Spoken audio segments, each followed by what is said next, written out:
Programme میں آپ کو خوش آمدید کہتے ہیں. میں اسداللہ خان ہوں. میرے ساتھ پروگرام میں مولانا چانڈیو صاحب موجود ہیں, پاکستان پیپلز پارٹی کا سینئر رہنما. بہت شکریہ چانڈیو صاحب, خوش آمدید.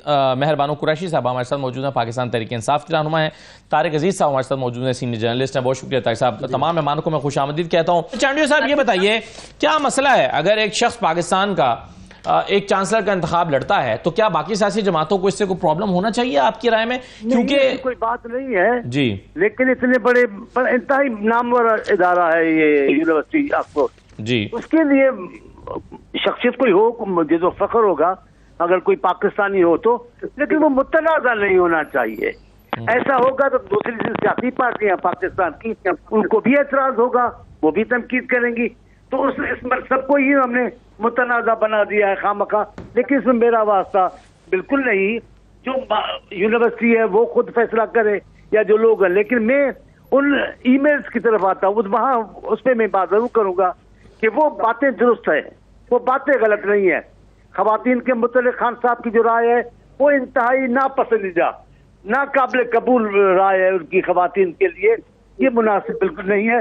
اور خان صاحب جیسی شخصیت کے لیے جس کا ساری عمر دنیا سے باہر رہا اور کس انداز سے رہے ہیں, کس لاڈ پیار سے رہے ہیں, وہ ان کو پتہ ہے. ان کو کم سے کم خواتین کے لیے یہ بالکل درست ہے. طالبان کے لیے جو ہے رویہ وہ بھی بالکل, پورے ملک نے احتجاج کیا. اس زمانے میں افراتفری تھی, لوگ مارا ماری میں تھے اور یہ کہہ رہے تھے کہ ان کی آفیسیں کھولی جائیں. حالات زیادہ خراب ہو رہے تھے. یہ جو الزامات ہیں, جو وجوہات ہیں غصے کی یا ای میل بھیجنے کی, وہ درست ہے. نہ ہوتا تو اچھا تھا, لیکن خان صاحب جیسے آزاد خیال, روشن خیال, بڑے انگریز پڑھے ہوئے ولایت میں, ان کو تو بالکل ہی زیب نہیں دیتا پاکستان خواتین کے لیے. ہم نے نہیں سنا انہوں نے میاں صاحب ایک سٹیٹمنٹ تو چانڈیو صاحب ہمارے ذہن میں آتی ہے, جب ایک یہاں سیالکوٹ موٹر وے کا واقعہ ہوا تھا, اس کے بعد انہوں نے کسی موقع پر یہ کہا تھا کہ خواتین کو مناسب لباس کا استعمال کرنا چاہیے. غالباً اس پر سٹیٹمنٹ میں کہا تھا یا کسی وقت میں بھول رہا ہوں, لیکن اس کے علاوہ آپ کے خیال میں کیا انہوں نے میری سن لیں خان صاحب نے کہا کہ میاں صاحب کی صاحبزادی کے لیے کہ وہ بار بار میرا نام لیتی ہیں جی, کہ ایسا نام نہ لیں, ان کے شوہر ناراض ہو جائیں گے. کہنے کی بات تھی. پاکستان کے سماج میں جو پاکستان کا خود کو قومی لیڈر کہلائے, اسے کہنے کی بات تھی. انتہائی شرمناک بات تھی. جو باتیں ہمارے سماج میں قابل قبول نہیں ہیں وہ کسی لیڈر کو نہیں کرنی چاہیے. اگر ہمارے ماحول میں خاتون کا کوئی نشہ کرنا بری بات ہے تو ایسا کسی بھی رہنما کو نہیں کرنا چاہیے. اگر کوئی باتیں ہمارے مذہبی رہنماؤں کے لیے خلاف, شخصیت کے خلاف ہے, تو کسی بھی مذہبی رہنما کو وہ کام نہیں کرنا چاہیے جس سے لوگوں کی انگلیاں اٹھیں مذہبی رہنما پہ. خان صاحب قومی رہنما ہے, وزیر اعظم رہے, آپ پھر آئندہ چاہتے بھی کہ وزیر اعظم بنے. پاکستان کی بہت بڑی پارٹی کے قائد ہیں, ان کو محتاط ہو کر لہجہ استعمال کرنے چاہیے. یا ان کو الفاظ نہیں آتے ہیں, ان کو زبان نہیں آتی ہے, بس جو بولنا آتا ہے وہ آتا ہے, اس بولنے نے آگ لگائی ہوئی ہے. جی صحیح ہے, بالکل ٹھیک ہے. اب مجھے یہ طارق عزیز صاحب بتائیے کہ آپ کے خیال میں کیا نون لیگ تھوڑا خوفزدہ ہے کہ اگر چانسلر بن گئے عمران خان تو ان کا بیانیہ بڑا کوئی سٹرونگ ہو جائے گا, اور کیا وہ یہ سمجھتے ہیں کہ اگر وہ چانسلر بن گئے اور ان کو بلایا گیا وہاں کسی تقریب میں تو پھر ان کو بھیجنا پڑے گا؟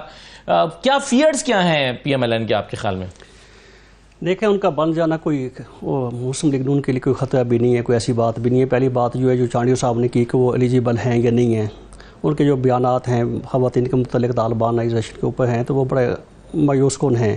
تو وہ الگ معاملہ ہے. چلو ان کا بچ جانا اور وہ اس کا بعد پی ایم ایل این کے اوپر کوئی ایسا نہیں ہوگا کہ ان کو جو چانسلر ہے تو ان کو چھوڑنا پڑے گا. ان کے کیسز جو ہیں عدالتوں میں ہیں, وہ کیسز کا جب تک فیصلہ نہیں ہوتا تو وہ چانسلر بن جائیں, کچھ بن جائے تو وہ عدالتوں سے یہاں سے جا کے وہاں نمائندگی نہیں کر سکتے. جو مجھے سمجھ آتی قانونی معاملات ہیں, جب تک اس کے کیسز ہیں وہ چل رہے ہیں, ٹرائل ہو رہا ہے تو وہ نہیں جا سکیں گے. اس لیے مسلم لیگ نون کو میرا نہیں خیال کہ اس حوالے سے کوئی خوف ہوگا.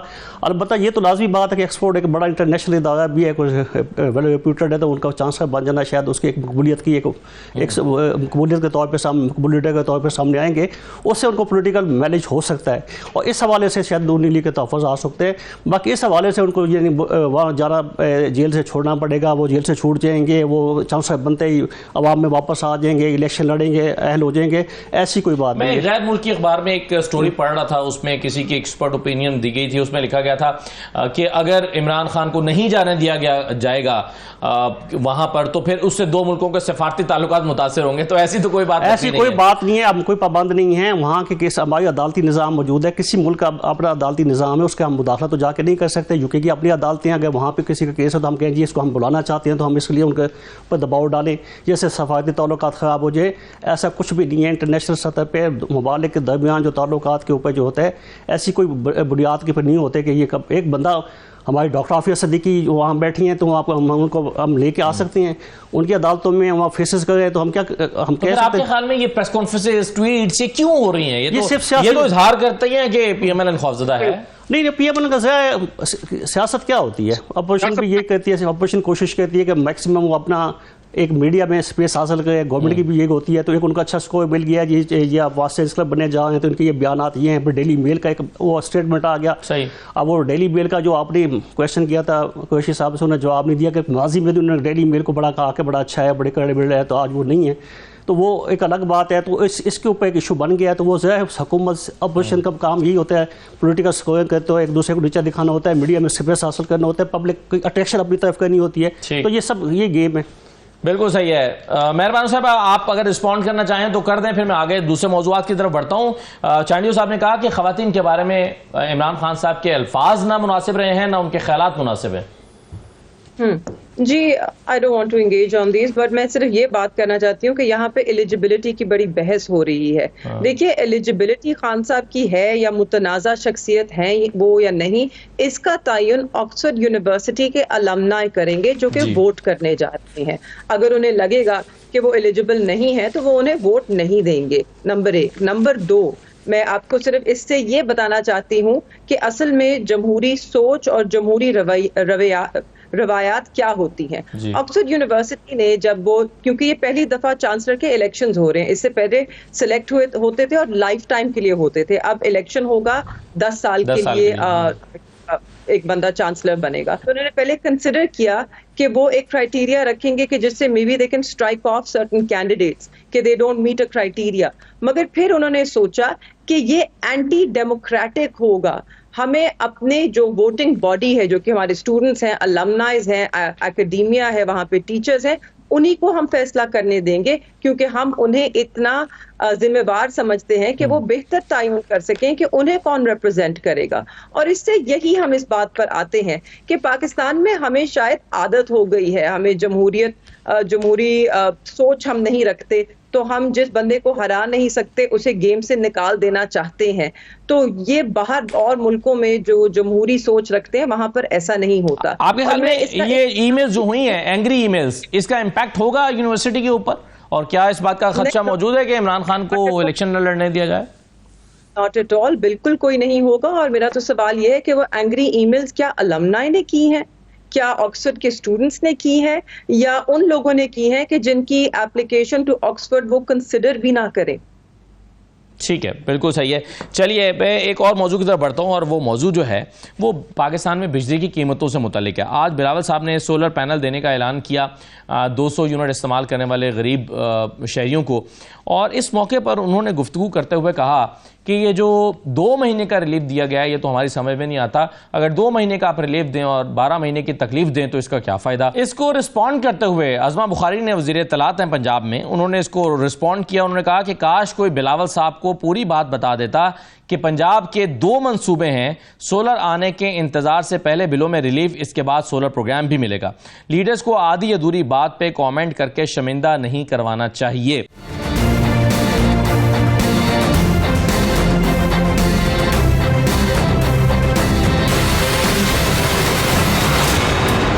چانڈیو صاحب، اب یہ 2 مہینے کا جو ریلیف پنجاب نے دیا ہے، ان کا موقف یہ ہے کہ بھائی یہ اس لیے دیا کہ ہمیں سولر پروگرام لانے میں 2 مہینے لگ رہے تھے، تو ہم 2 مہینے کے بعد تو سولر پروگرام لے آئیں گے، اب چونکہ 2 مہینے ہمیں تاخیر لگ رہی تھی اس لیے 2 مہینے کا ریلیف بھی دے دیا، تو یہ کنٹینیوس ریلیف ہے، تو کیا بلاول صاحب سمجھ نہیں پائے بات کو؟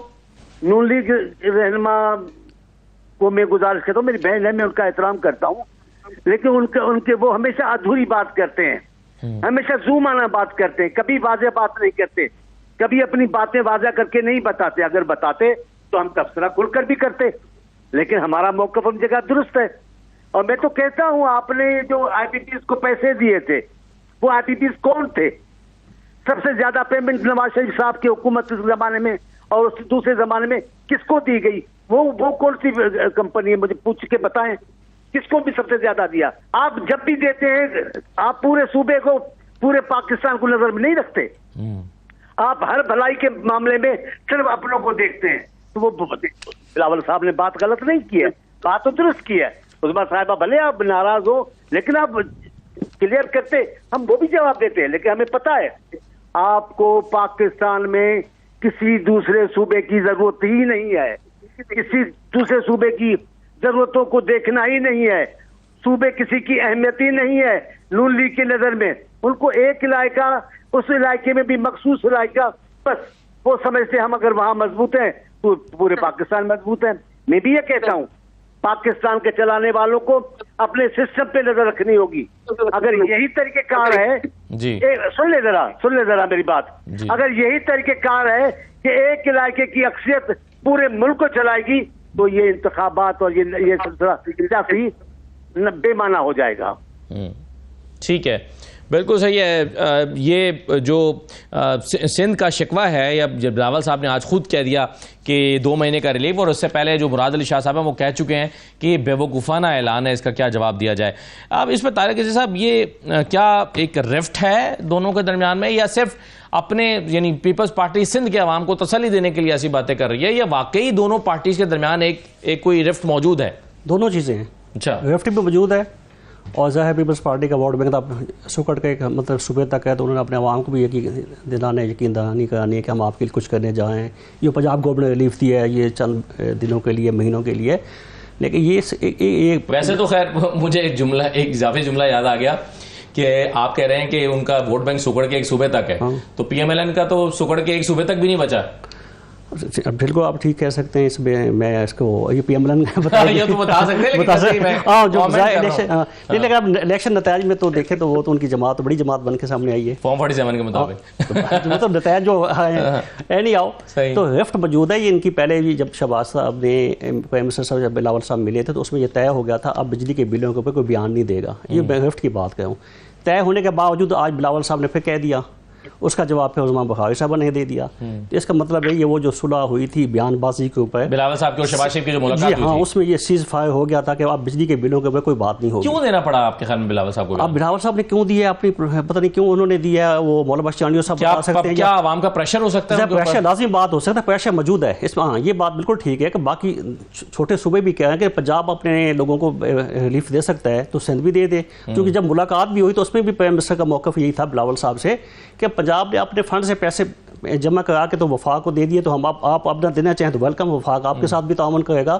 تو اب وہ ایک پریشر لازمی بات ہے کے پی کے اوپر بھی ہے، علی امین گنڈا پریشر کے اوپر بھی ہے، لوگوں کا ہے کہ جناب پنجاب ریلیف دے سکتا ہے تو آپ کیوں نہیں دے سکتے، سندھ کے اوپر بھی ہے۔ تو بلاول صاحب نے ایک تو وہ میسج وہاں کنوے کیا ہے کہ یہ فیصلہ سمجھ سے بلاتا ہے، اور ووٹ بینک ان کا وہاں پہ ہے، وہ بات بھی بالکل ٹھیک ہے، اور رفٹ والی بھی بات موجود ہے، وہ انہوں نے بتا دیا کہ یہ رفٹ ختم ہو گئی تھی، سیز فائر ہو گیا، تو اس کے باوجود دوبارہ سٹارٹ ہو گئے، اب شاید پھر اس کے اوپر ایک میٹنگ ہوگی یا کس طرح یہ سیز فائر ہوگا، یہ جواب سوال اور جواب کا سلسلہ۔ صحیح ہے، ویسے چانڈیو صاحب سے پوچھ لیتا ہوں، پھر میں مہر بانو صاحبہ کے پاس آتا ہوں۔ چانڈیو صاحب مختصراً یہ بتا دیجئے کہ اگر سیز فائر ہو گیا تھا، بلاول صاحب اور شہباز شریف کی ملاقات میں چیزیں طے پا گئی، اس کے بعد یہ بیان انہیں پنجاب کی پالیسی پر دینا پڑا ہے، کیا پبلک کی طرف سے کوئی پریشر ہے کہ پنجاب اگر ریلیف دے رہا ہے تو سندھ کیوں نہیں دے رہا؟ کیا لوگوں عوام کو سیٹسفائی کرنے کے لیے بیانات آ رہے ہیں؟ ہم اپنے موقف کو یا اپنے اصول کی بات کو کسی پریشر کے مد نظر نہیں دیکھتے، ہم اپنے اصولوں کو دیکھتے ہیں، ہماری پالیسی کیا ہے۔ سیز فائر کا لڑائی کوئی نہیں ہے نون لیگ سے، کوئی ہماری جنگ نہیں ہے، کوئی فوجیں نہیں لے کے ایک دوسرے کے لیے آ رہے ہیں، سیاست ہے، سیاسی طریقے پہ ہم دیکھ رہے ہیں۔ جب وہ صرف ایک صوبے کی بات کریں گے